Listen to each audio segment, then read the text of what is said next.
আসসালামু আলাইকুম ওরহমতুল্লাহি ওবরাকাতু। আলহামদুলিল্লাহ, আশা করি আপনারা সকলেই ভালো আছেন। দিনী আলোচনায় আপনাদের সবাইকে স্বাগতম। আমাদের এই দিনী আলোচনার আজকের বিষয়বস্তু হবে কোরবানি সম্পর্কে আলোচনা। এই কোরবানি সম্পর্কে আমরা জানতে গিয়ে জেনেছিলাম যে হযরত ইব্রাহিম আলাইহিস সালাতু ওয়াস সালাম আল্লাহ তাআলার অর্ডার, আল্লাহ তাআলার আদেশ, আল্লাহ পাক রব্বুল আলামিনের নির্দেশ পালনের জন্যে সেই মক্কার গহীন জঙ্গলে এই মক্কা নগরীতে আসলেন এবং তার ঘরকে খুঁজে বের করলেন এবং ইসমাইল আলাইহিস সালাতু ওয়াস সালাম এবং হাজরা আলাইহিস সালাতু ওয়াস সালামের সাথে সাক্ষাৎ করলেন। সাক্ষাৎ করার পরে হাজরা আলাইহিস সালাতু ওয়াস সালামকে বললেন, আমার সন্তানকে তৈরি করে দাও, আমরা মালিকের দাওয়াতে যাব। তো হাজরা আলাইহিস সালাতু ওয়াস সালাম বুঝলেন দুনিয়ার কোনো বাদশাহের দাওয়াতে নিয়ে যাবে, এই জন্য তিনি ইসমাইল আলাইহিস সালাতু ওয়াস সালামকে সুন্দরভাবে গোসল করাইলেন। এরপরে সুন্দর পোশাক পরিধান করিয়ে সাজিয়ে দিলেন। এরপরে যখন ইব্রাহিম আলাইহিস সালাতু ওয়াস সালাম ইসমাইল আলাইহিস সালাতু ওয়াস সালামকে নিয়ে রওনা করলেন, তো পিছন থেকে হাজরা আলাইহিস সালাতু ওয়াস সালাম তাকায়া তাকায়া দেখতেছেন আর মনের মধ্যে খুশি লাগতেছে, আনন্দ উপভোগ করতেছেন যে বাপ এবং সন্তান অনেক বছর পরে একত্রিত হয়েছে, বাবার সাথে সন্তান দাওয়াতে যাচ্ছে। সুবহানাল্লাহ। আসলে এই আপনার দৃশ্যটা এটা কত সুন্দর, আমাদের তো এরকম হয়ই না সহজে। এটা আসলেই কতটা আনন্দদায়ক। বহু বছর 12-13 বছর পরে স্বামী আসার পরে সন্তানকে নিয়ে তিনি দাওয়াতে যাচ্ছেন, সন্তানকে সাজিয়ে দিয়েছেন, স্বামীকেও সাজিয়ে দিয়েছেন। এটা আসলে এরকম যাদের আপনার স্বামী দূরে থাকে, সন্তান দূরে থাকে, এই সমস্ত নারীরা এই আনন্দকে উপভোগ করতে পারে। তো যখন ইব্রাহিম আলাইহিস সালাতু ওয়াস সালাম ইসমাইল আলাইহিস সালাতু ওয়াস সালামকে নিয়ে রওনা করলেন আল্লাহ তাআলার আদেশ, আল্লাহ তাআলার নির্দেশ পালনের জন্য, তো এদিকে বিবি তো জানে না। তো হাজরা আলাইহিস সালাতু ওয়াস সালাম তিনি দরজার পাশে দাঁড়িয়ে দাঁড়িয়ে দেখতেছেন আর আনন্দ উপভোগ করতেছেন যে বাবা এবং সন্তান বাদশার দাওয়াতে যাচ্ছে। এদিক থেকে শয়তানের মাথা নষ্ট হয়ে গেছে যে হায় হায়, ইব্রাহিম যদি ইসমাইলকে নিয়ে এবারে পরীক্ষা দেওয়া শুরু করে আর এই পরীক্ষায় যদি পাশ করে ফেলে, তাহলে তো হাজার হাজার মুসলমানরা, হাজার হাজার বেঈমানরা মুসলমান হয়ে যাবে, এটা তো হতে দেওয়া সম্ভব নয়। এই জন্য শয়তানের মাথা নষ্ট হয়ে গেল। এবার শয়তান ষড়যন্ত্র করা শুরু করলো। শয়তান ষড়যন্ত্র করা শুরু করলো।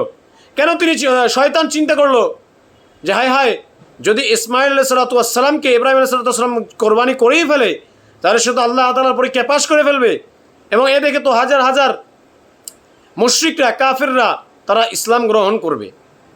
এটা তো মেনে নেওয়া যায় না, এটা তো শয়তান মানতে পারে না। এই জন্য সে ষড়যন্ত্র করা শুরু করলো।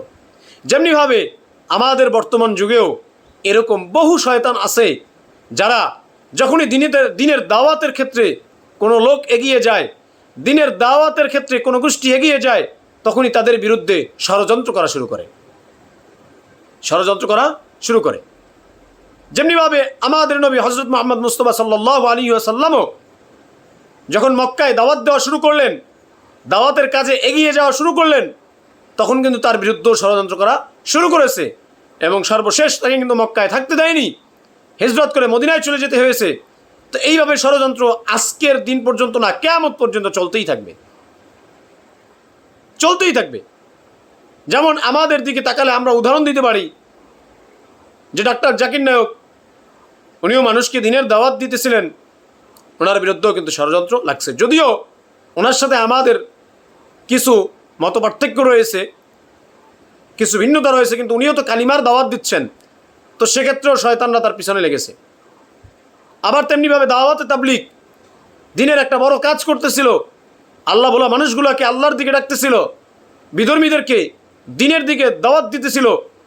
এটা দেখেও মাথা নষ্ট হয়ে গেল বিধর্মীদের, তারা ষড়যন্ত্র শুরু করলো। তেমনিভাবে আল্লামা দেলোয়ার হোসেন সাঈদ রহমতুল্লাহ আলাইহি, তার বিরুদ্ধেও ভারতের ওই নরপিশাচগুলা তারা কিন্তু ষড়যন্ত্র করেছে।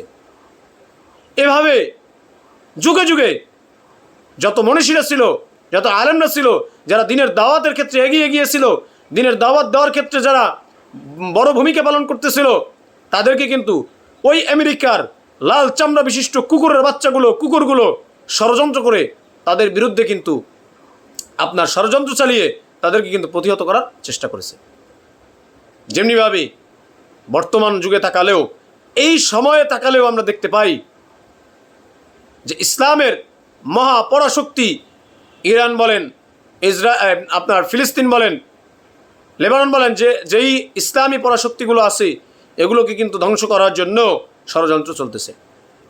আমাদের বাংলাদেশেও ইসলামকে বোঝানোর ক্ষেত্রে, মানুষের মনে ইমানকে জাগানোর ক্ষেত্রে, মানুষের অন্তরের মধ্যে জিহাদি প্রেরণা তৈরি করার ক্ষেত্রে আল্লামা মামুনুল হক সাহেব যে ভূমিকা পালন করছে সেগুলো কিন্তু অতুলনীয়। কিন্তু দেখেন, তার বিরুদ্ধেও ষড়যন্ত্র করছে। তিনি সংসদে গেলে বাতিলরা কিন্তু মাথাচাড়া দিয়ে উঠতে পারতো না।